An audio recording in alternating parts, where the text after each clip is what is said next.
Hello everyone and welcome back. This is game 2 of the series between AdmiralPrice and Papercut Assassin. This is Papercut Assassin's choice. He chose, of course, Rice Fields. Very popular map. You know, this map and other flat maps like it are always seen as quote-unquote competitive maps. I'm not sure why that is. I mean, just if I can complain a little bit, I think it's this map sort of pigeonholes you into a build, you know, big infantry, big cavalry, and just kind of rush.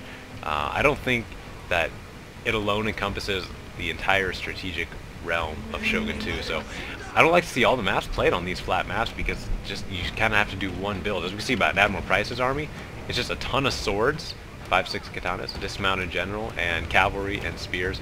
And so I think, while these matches in these rush maps, I'm not saying they are, you know, unstrategic or bad or anything, but I think you're missing out on a lot of the variety when you stick to these flat maps. Notice in a lot of competitions they make, you know, maps like Rice Fields really flat ones, and I think it's sort of you lose out on a lot of the skills that come from other maps and using hills and terrain that really show in other maps. So it's a little disappointing sometimes to see all these flat maps, but it's not my choice, it's the players, so I'm gonna have to deal with it.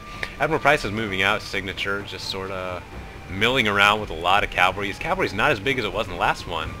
He only has 1, 2, 3, 4 cavalry, and Papercut Assassin also has 4 cavalry, so we'll see how that plays out. Admiral Price, however, is a much bigger melee line.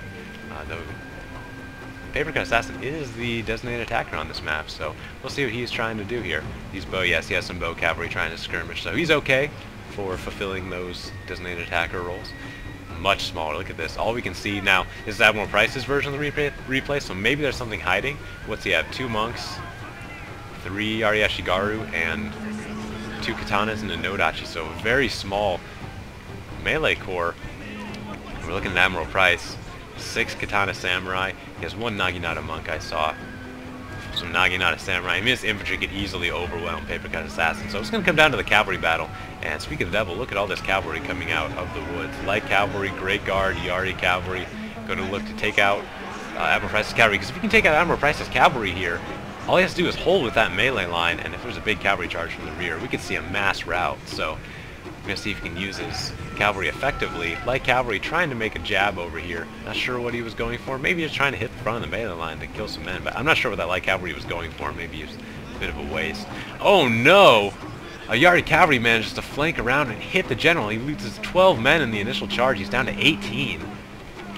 Just trying to pull that general out of there.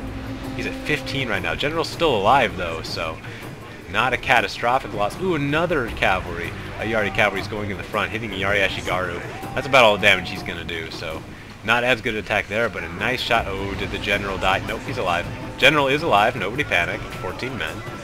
So we'll see if the matchlocks can do damage too. Against, I mean, ranged units are only so valuable when there's just so much infantry. I mean, 2 matchlocks, yeah, it's a pretty powerful destructive force.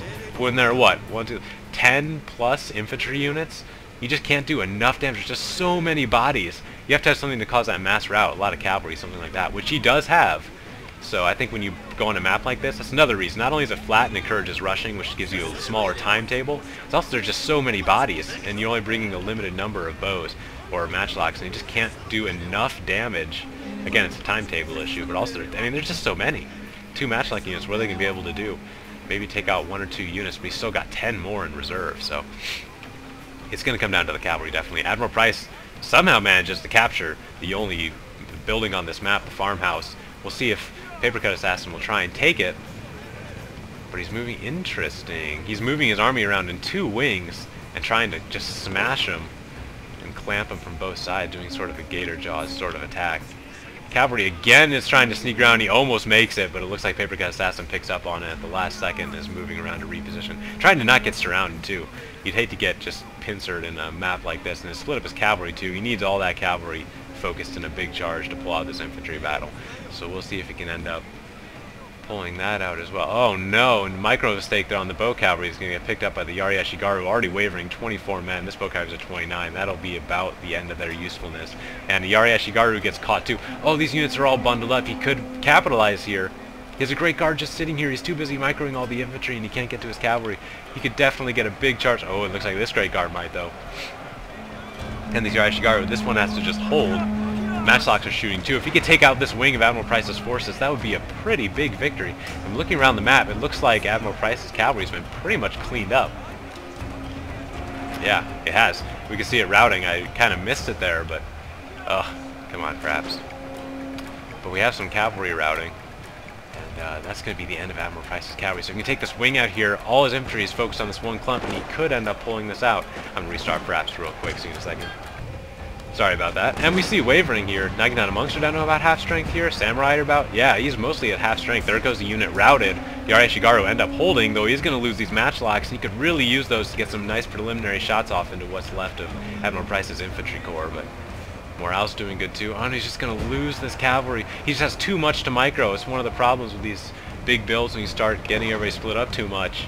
You lose a lot of your ability to micro, and he's missing out on some serious opportunities here. He needs to clean up this wing of the attack before the second wing comes in for theirs, and they are barreling down on the enemy line.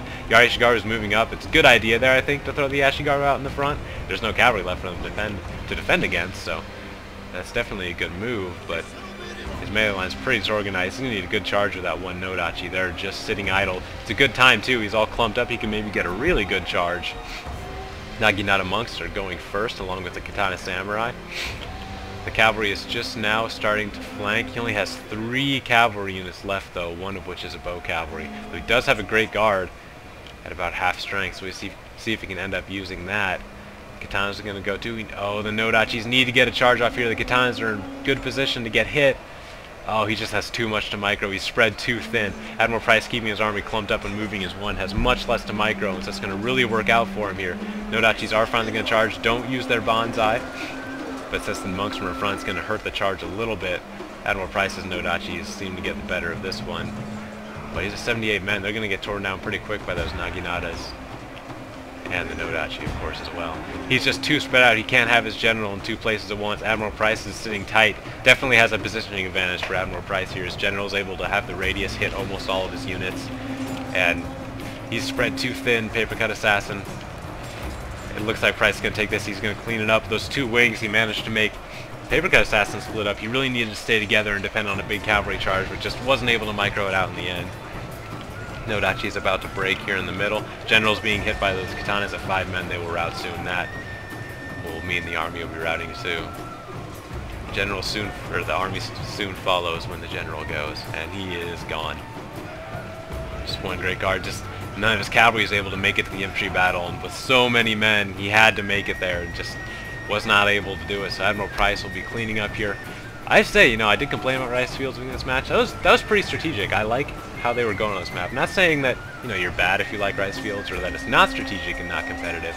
I just think that the game could use a variety of different sorts of maps. So I hope people don't think that, only flat maps are competitive. I think that's a misconception, definitely.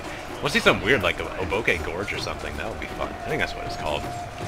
But there it goes. Last of the army is routed, and AdmiralPrice is taking the series 2-0. Congratulations. See you back on the main menu. Well, there you have it. AdmiralPrice is taking the series 2-0. He's a great friend of mine and a great player, and I'm expecting him to be one of the favorites to win this tournament. But Papercut Assassin's got to be kicking himself a little bit after that series, because I think he had some serious opportunities to win it. Wasting his Nodachis a little bit in the first game, and just having too much to micro in the second, spreading himself too thin, and just couldn't take advantage of the opportunities in front of him. I think we'll see better from him in the losers bracket. He's probably going to pull it together and just tighten up his play a little bit. I think he'd be a great player. I think he did a great job. Just with the pressure on, it's easy to make those little mistakes, and so that means AdmiralPrice is moving on. But AdmiralPrice I thought was one of the stronger players in this tournament, but watching those games, there were a few chinks in the armor, a few vulnerabilities that I think a player would be able to take advantage of. So it may not be the powerhouse that he's sort of hyped up to be. We'll have to see in future matches. But overall, a great match. I'm really impressed by the quality of play in this tournament. I thought with a public tournament, I was a little scared that the quality may not be so good. But every match I get, I just think, wow, what a great match. And every match I watch, and I'm like, that was the best match so far. And it's just every single time, it's just so good. This was a very close match, I thought. Both players, you weren't sure who was going to win till the very end. Just very close matches. Again, the numbers lie. It's a 2-0 victory. I think Papercut Assassin deserved a little better result than that, but he'll have to fight back from the losers bracket to prove it. So see you all in the next match. Thanks for watching.